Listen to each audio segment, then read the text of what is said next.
Hola, ¿qué tal? En el día de hoy hablaremos sobre siete ensayos de una filosofía de la liberación del autor Enrique Dussel. Primeramente, ¿quién es Enrique Dussel? Enrique Dussel nació el 24 de diciembre de 1934 en un pueblo de La Paz, Mendoza, Argentina. Es un filósofo argentino radicado desde 1975 en el exilio en México. Es uno de los máximos exponentes de la filosofía de la liberación y del pensamiento latinoamericano en general. Bueno, en el día de hoy nos encontramos con mi compañera Yuberlis Hernández, que nos hablará del ensayo número uno de Enrique Dussel, titulado Las tres configuraciones del proceso de la política de la liberación. Hola Yuberlis, ¿cómo estás? Muy bien, Adrián, y tú, gracias por invitarme a esta pequeña diálogo. Bueno, Yuberlis, te voy a hacer unas preguntas a las cuales me vas a contestar. Depende de tus conocimientos sobre este tema. La primera sería, ¿qué nos trata de decir Dussel con las tres configuraciones que propone en el primer ensayo? Bueno, Adriana, te podría decir que hay tres tipos de configuraciones, las cuales son la primera que menciona que es la totalidad vigente, en la cual nos dice que es un sistema práctico colectivo el cual la denominan la totalidad y se subdivide en tres etapas, la auroral o la inicial, donde se establecen las instituciones y la legalidad del sistema de una clase. La segunda etapa, la cual llama estabilidad clásica, pues claramente nos indica que puede durar siglos. En la tercera etapa la define como una agonía de decadencia, pues es donde las clases dirigentes se transforman en dominadoras, pues correspondería a la figura del Estado fetichizado, moderno, burgués, liberal, entre otros. Pues ahora te voy a hablar de la segunda configuración que menciona Dussel y se llama ruptura mesiánica. También abarca uno de los subtemas como la víctima pasiva en la cual participa Lenin, en el cual cita a Helnes, en el cual aprueba su contenido, que dice lo siguiente. El Estado se disolverá por sí mismo y desaparecerá siendo el Estado una institución meramente transitoria, que se utiliza en la lucha y pues dice que en vez de emplear la palabra Estado, lo cambiaríamos por comunidad.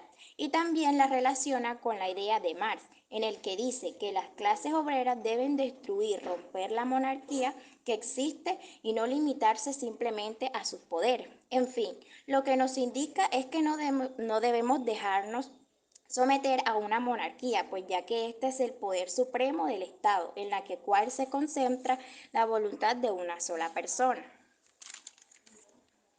Bueno, Yuberlis me acaba de hablar de tres configuraciones, la cual contiene el primer ensayo. Ahora quiero hacerte una pregunta que relaciona a la primera, el cual es ¿cómo relacionas a la primera configuración con la sociedad actual? Pues te podría decir que la puedo relacionar con un sistema que es dominante, en el cual su función es mantener un sistema político de plasmación organizativa donde quien toma decisiones u otras formas de relaciones puede tener el poder entre ellos, quien tiene el control de la distribución de los recursos y estatus. Un ejemplo que te podría dar es Colombia. Es un país presidencialista y un estado unitario, con la separación de poderes ejecutivo, legislativo y judicial. Según en Colombia se utiliza una democracia sólida y fuerte, pero eso a decir verdad no es así totalmente, pues forma una democracia, no es una forma democrática porque vivimos en un país corrupto donde los que están arriba tienen el control del país y hacen cosas sucias y no nos favorecen para nada a Colombia, desde apoyando a grupos guerrilleros como el AFAR, el ELN, el M-19, entre otros. Otro ejemplo es cuando sucedió la guerra bipartidista de los partidos políticos, los cuales eran los únicos que se tenía en el sistema colombiano. Era una lucha entre los conservadores y liberadores, en el cual hubo un caos total, cual algunos de estos tenían que quedar con todo el control. Bueno, Yuberlis, te voy a hacer la tercera y última pregunta, que es, ¿estás de acuerdo con lo que plantea Dussel en su libro Siete ensayos de la liberación?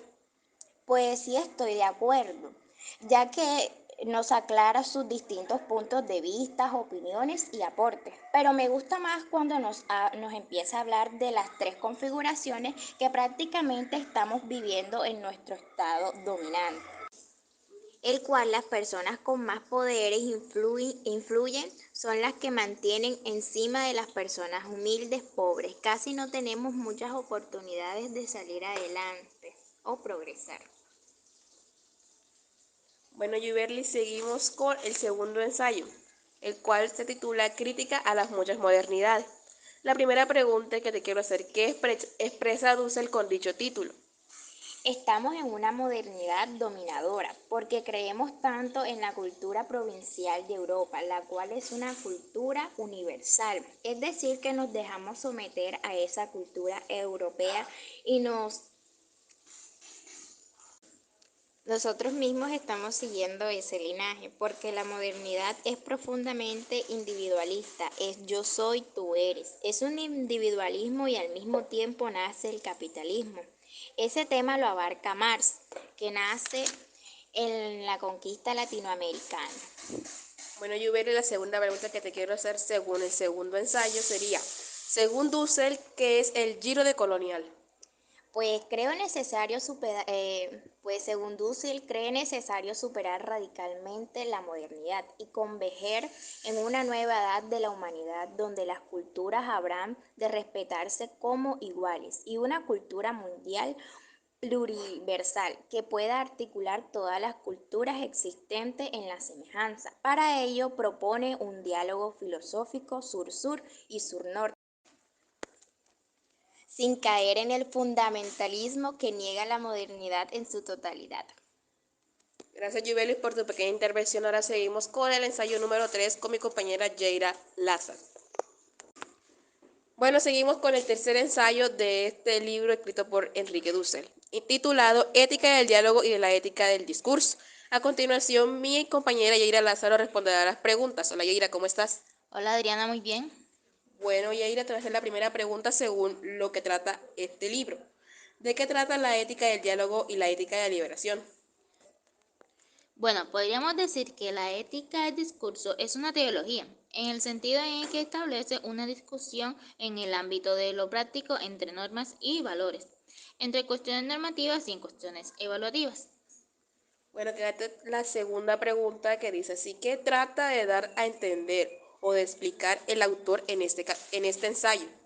Bueno, en este ensayo podríamos decir que la ética del diálogo es muy importante porque caracteriza un conjunto de normas y costumbres, donde se regulan las relaciones de las personas por medio del diálogo y la comunicación. Gracias a esto, los humanos pueden expresarse libremente en la sociedad, constituyendo normas en el resto y siendo provecho de la comunidad en general. Bueno, vamos por la tercera pregunta, que es, ¿de qué trata el tema que implementa el autor cuando dice de la fenomenología al pragmático neoclásico de Apple? Bueno, en este tema, la fenomenología es una rama filosófica que trata de comprender y dar la importancia a las personas como vivimos en el mundo y vivimos tanto en cuanto a su aspecto físico o como en términos de interacción social y emocional. Bueno, saliendo. Ok, seguimos con la última pregunta que dice, ¿qué trata la ética de este tema? Bueno, esta se trata de un signo de los tiempos que apunta a una mayor liberación humana de nuestros pueblos. Por ello, la filosofía debe saber discernirlo en sus implantaciones ético-históricas por un bien común en Latinoamérica y en universal. Bueno, gracias Yera por tu intervención en este diálogo. A continuación seguimos con el siguiente ensayo. Bueno, continuamos con el cuarto ensayo de este libro, 7 ensayos en la filosofía de la liberación, titulado Analogía y comunicación hacia una lógica de la filosofía de la liberación. Estamos con mi compañera Yaira Martínez, que me responderá a las preguntas que dirá a continuación. Hola Yaira, ¿cómo estás? Bien, Adriana. Bueno, Yaira, comenzamos con la primera pregunta, que dice, ¿de qué trata la analogía y comunicación hacia una lógica de la filosofía de la liberación? La comunicación unívoca es más posible cuando el significado de la palabra o los signos son abstractos. En el caso de la comunicación humana, cuando un ser humano se comunica con otro acerca de un mundo ontológico, biográfico, científico, histórico, propio, la enunciación pierde igualmente y en mayor medida su univocidad, porque el horizonte del sentido. La comprensión del ser, diría Jenner, que no es idéntico al de los otros mundos. Bueno, Yaira, Seguimos con la segunda pregunta. Dice, ¿en qué consiste una analogía en la modernidad? Bueno, si efectuamos el repaso histórico, podemos observar que hubo momentos fuertes en el uso de la analogía y en que otros momentos casi desapareció. Tuvo mucha presencia desde los presocráticos hasta Platón. En efecto, Platón toma el término de herocrático, pero quien la consagra definitivamente es Aristóteles. Bueno, Yaira, seguimos con la tercera pregunta que sería, ¿quién es Dussel y cuál es su pensamiento? Bueno, Dussel fue uno de los máximos exponentes de la filosofía de la liberación y el pensamiento latinoamericano en general. Fue un gran autor de cantidades de libros. Su pensamiento recorre temas como la teología, la política, la filosofía, la ética, la filosofía política, la estética y la ontología. Seguimos con la cuarta y última pregunta. ¿Qué es el pensamiento crítico según Enrique Dussel? El pensamiento de Dussel es una pretensión de superación del pensamiento moderno occidental, abriéndose paso en medio de este. El pensamiento crítico de la liberación de Dussel es una crítica radical al pensamiento moderno occidental. Bueno, gracias Yaira por tu aporte.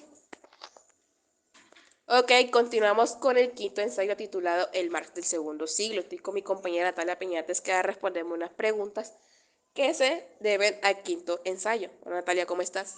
Bien, gracias. Bueno, la primera pregunta que te quiero decir es, ¿qué opina Dussel sobre Marx en su libro de los 7 ensayos de la filosofía de la liberación? Pues dice que Marx es un crítico de capitalismo a partir de instituciones iniciales, donde llega a construir un sistema de categorías fundamentales que mantiene su validez en el presente, ya que propuso describir el capital en su fundamento, el capital que todavía predomina hoy día y cada vez más se expande más al horizonte mundial, sabiendo que el capitalismo lo que hace es destruir la naturaleza. Bueno, Natalia, la segunda pregunta que te quiero realizar es, ¿quién comenzó con la crítica de la religión? Bueno, comenzó bajo la influencia de Schelling en el curso que dictó en Berlín sobre filosofía de la revelación en 1841, que inspiró a la crítica antihegeliana de toda la joven generación de izquierda. Seguimos con la tercera pregunta que nos dice, ¿cuáles fueron los 3 periodos críticos de Marx? Bueno, primero comenzó con la crítica de la religión, pero no la abandonará nunca, aunque como veremos cambiará su sentido. Lo segundo fue con la crítica de la política, que seguirá presente durante toda su vida y a lo que le dedicará el manifiesto del Partido Comunista. Y la última fue la crítica de la economía política, que se constituirá en el centro de su reflexión. Seguimos con la cuarta pregunta que dice, en el ensayo nos habla de un proceso de fetichización. En sí, ¿qué nos puede dar a entender este título? Bueno, te puedo decir que el proceso de fetichización es el capital industrial, parte de la fetichización del trabajo vivo mismo que se enfrenta en el proceso del trabajo del capital, ya estudiado como trabajo como capital y el pobre trabajo asalariado. Ok, continuamos con la quinta y última pregunta que dice, ¿qué es la ciencia para Marx? Bueno, una crítica ontológica de lo que parece superficialmente en el mercado y por ello comienza el capital desde el plano superficial, de lo primero que aparece que busca el fundamento oculto en la producción. Bueno, gracias Natalia por tu intervención en este diálogo. A continuación diremos el sexto ensayo titulado La crítica de la teología como crítica de la política. Estamos con mi compañera Luna Guillín que me responderá las preguntas que le diré a continuación. Hola Luna, ¿cómo estás? Hola Adriana, bien, gracias. Bueno, la primera pregunta que te quiero hacer es que según el ensayo número 6, Marx se encarga de sugerir una crítica a la política. Bueno, en este ensayo Marx se encarga de sugerir una crítica de la teología que permita a los cristianos críticos hacia su propio cristianismo. Esto se sitúa paradójicamente ante el capitalismo. Para esto Marx utilizó continuamente metáforas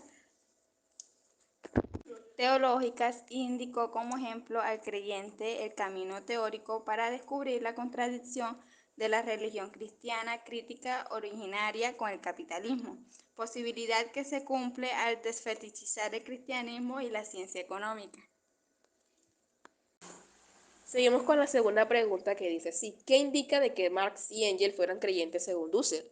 Bueno, esto indica que Marx o Engels fueran creyentes, pero tampoco niega que los creyentes puedan adoptar las posiciones críticas de Marx ante el capitalismo.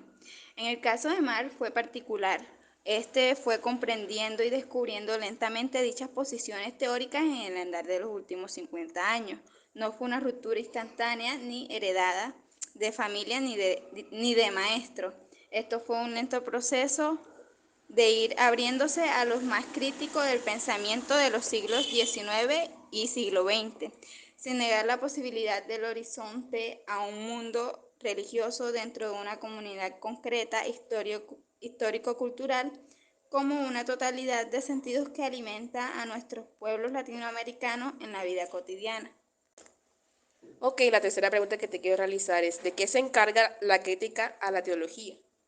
Bueno, el objetivo de la crítica marxista se dirigía, por tanto, a la instrumentación social y política de la religión.